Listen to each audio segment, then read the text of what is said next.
Welcome back one final time to Hot Roster today. Gary and Cam still with you now, breaking down the Power Play card, one of two cards available to you tonight on HotRoster.com. There are 12 matchups on this card, Cam. 4 games on the ice tonight, and some pretty big names, some interesting matchups off the top here. So let's get to the first one. Nathan MacKinnon against Joe Pavelski. Two big dogs right there. That's a great matchup.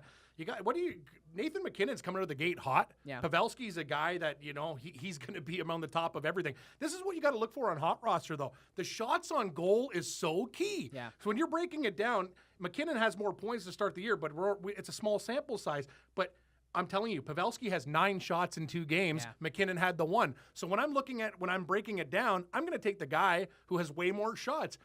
I got to lean Pavelski, even though both matchups I think teams are going to get shots on goal. I love the shots on goal factor with Pavelski. And that's like an offensive philosophy in San Jose, too, because you see they have so many guys taking so many shots, and they're just, even I was looking at some power play numbers, too, because that's also important. You get the bonus point if your goal is a power play goal. So Pavelski last season, top 10 in the NHL in both power play points with 28 and time on the ice, which is super, super important. Just under 300 power play minutes for Pavelski last season. I mean, Nathan MacKinnon's really good. I just feel like San Diego, it's a good San Jose, too. just the a Rangers, better team. They're giving up a lot of shots. What is it? And I know it's a small sample size, but what, like 38.5 on average? It's a lot of shots. And if you got Zetterberg and sorry, Pittsburgh, I meant. So I still think Pavelski will win due to shots. Yeah, and look, Lundqvist, great goaltender. Yeah. Maybe a little tired. I got to be honest with you, I think Lundqvist's going to have a down year. Think so? He looks like he's going to get a little bit beat down. He's not any younger, Garian. That's true. He's getting Time's older. catching up with him. Getting a little older. Also, we're all getting older. We are. Points per 60 minutes, stat I love in these types of matchups. Pavelski last season, 2.88 points per 60 minutes. MacKinnon, still pretty good, 2.30, but more like the 80th to 90th range in the NHL. So I'm going to go with Pavelski. I'm going to follow you on this one. Let's go to his teammate now, Brent Burns against Erik Karlsson. Another great matchup. Erik Karlsson has led defenseman in points 3 consecutive seasons. However, I just talked about points per 60 minutes. These are the top 2 guys among defensemen who played at least 2,000 minutes last season. Burns, 2.12 points per 60. Karlsson, 2.07.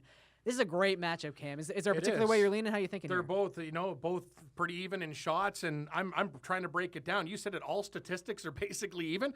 I got to go with ice time. I'm going to take a page out of Gary and Thorne's book right now. That's the thing about Karlsson. He's a machine. This guy's averaging, a 60-minute game, 30 minutes, whereas Burns we're talking about 23. So I'm just looking at a guy that's going to be on for every type of situation.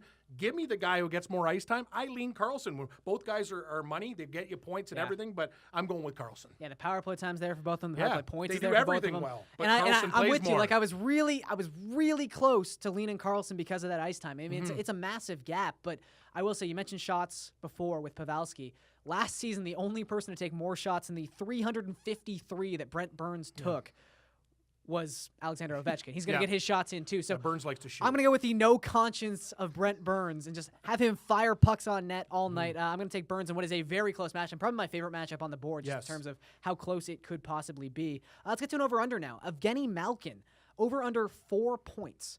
I think we can get over. I think it's going to be pretty close.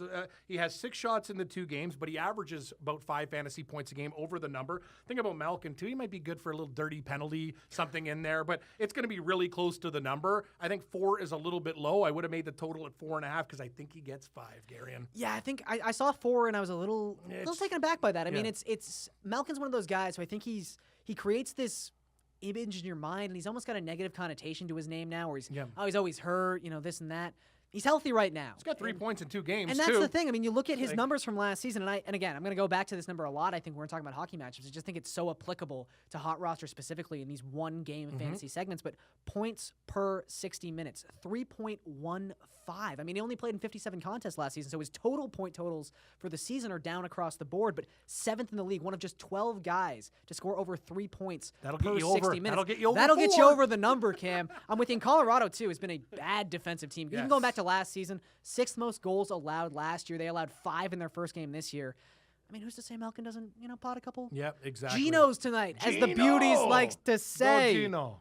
Yeah, let's do it. Let's get to another interesting one. We got the captain of the Detroit Red Wings, Henrik Zetterberg, up against Bobby Ryan. Finally have a spread in this one. Bobby Ryan is a half-point fantasy underdog.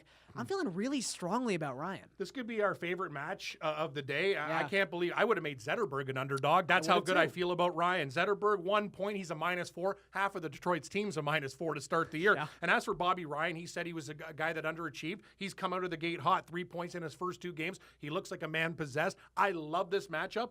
I'm telling you, I think Bobby Ryan, I would lay up to -1.5 with him. I think he can beat him by two or more points, Gary. Sign me up with Bobby Ryan, my favorite pooch of the night. I was trying to figure out this spread. Trying to figure this one out, and I think it's Ottawa has not shown themselves to be a very good defensive team. So I guess in a game script sense, maybe Zetterberg and the Red Wings just score some points in this game. Zetterberg gets on the score sheet. But Ottawa could score on them too. Detroit's not great. The reason Ottawa's a real bad defensive team is they're just so open on offense. They'll go out there and just try to move the puck. They'll pinch their defenseman. Like it could be a high scoring game. I expect a 5-3 type of game. So I will say though, Zetterberg, if you look back to the numbers from last season, it just looks like he might be done. The dude's 36 years old. I mean, he's been playing for the Red Wings forever now. He's definitely going to regress, and Bobby Ryan, I think he's a man that he has a lot to prove. I think it's a great matchup, and we're getting a half. We're getting a half point. It seems a little crazy. So last season, Zetterberg, 50 points over 82 games. Played the full 82 games late, so credit for that. But even go back to just 2013, 2014, this is a guy who scored 48 points in 45 games. He pulled the Connor McDavid. Yep. That was 2 seasons ago. But I think he's done in even just the ice time. I know it's 2 games, Cam, so you can't. But Ryan still has, he's about a minute and change more over him, too. But just 15.53.